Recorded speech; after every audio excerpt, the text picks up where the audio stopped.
మహాభారతం. కౌరవులు, పాండవులు. ఈ పాండవుల పుట్టుక ఎలాంటిదంటే, భార్యతో కలిస్తే పాండురాజు చనిపోతాడు. అటువంటి శాపం అతనికి ఉంది. మరి పిల్లలు కలగకుంటే వంశవృద్ధి ఎలా అవుతుంది? అప్పుడు కుంతీదేవి తనకు తెలిసిన దూర్వాస మహర్షి ఇచ్చారు కదా వరం, నువ్వు ఏ దేవుణ్ణి కోరుకుంటే ఆ దేవత వచ్చి నీకు ఆ అంశతోటి బిడ్డను ఇస్తుంది, కలగజేస్తారు అని చెప్పి ఆ విద్య గురించి పాండురాజుకి చెప్పింది.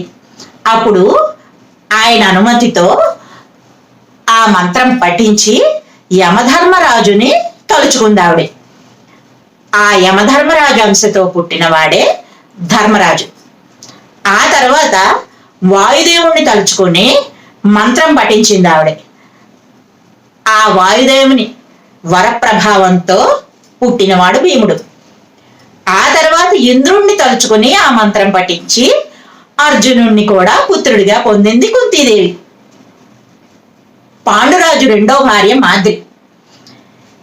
పాండురాజుకు ఉన్న శాపం వల్ల మాద్రికి కూడా బిడ్డలు కలిగే అవకాశం లేకుండా పోయింది. అందువల్ల పాండురాజు అనుమతితో కుంతీదేవి మాద్రికి తనకి వచ్చినటువంటి మంత్ర విద్యని ఆవిడికి కూడా ఉపదేశించింది. అప్పుడు మాద్రి అశ్విని దేవతల వాళ్ళని ప్రార్థించింది, ఈ మంత్రం చదివింది. అప్పుడు నకుల సహదేవులు పుట్టారు. ఇలా పాండవులు దైవాంశతో పుట్టారు. ఇక ధర్మరాజు పుట్టే సమయానికి గాంధారి గర్భంతో ఉంది.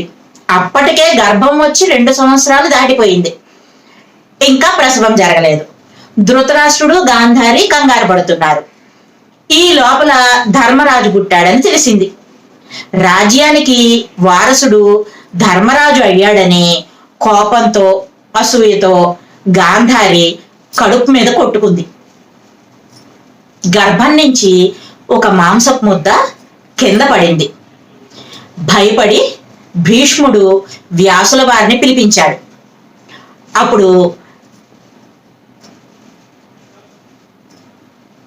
భరద్వాజుడు, వ్యాసుడు వీరికి అప్పటికే ఈ టెస్ట్ ట్యూబ్ టెక్నాలజీ తెలుసు కదా, అందువల్ల ఈ మాంసం ముద్దని 101 కుండల్లో వ్యాసుడు ప్రత్యేక పద్ధతిలో భద్రపరిచాడు.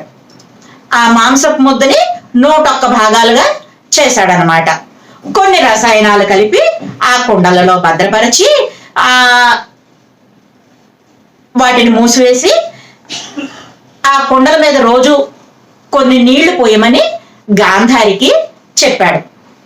అలా కొన్నాళ్లకి ఆ కుండల నుంచి పుట్టిన వాళ్ళు కౌరవులు, వారి చెల్లెలు దుస్సల. పాండవులు దేవతల అంశంతో పుడితే కౌరవులు క్లోనింగ్ తరహా టెక్నాలజీతో పుట్టారు. గాంధారి కోపం అసూయతో కడుపుని కొట్టుకుంది కాబట్టి ఆ పుట్టిన బిడ్డలు కౌరవులందరికీ కూడా ఆ లక్షణాలే వచ్చాయి. ఆ సమయంలో అసూయ, కోపం అనే అవలక్షణాలు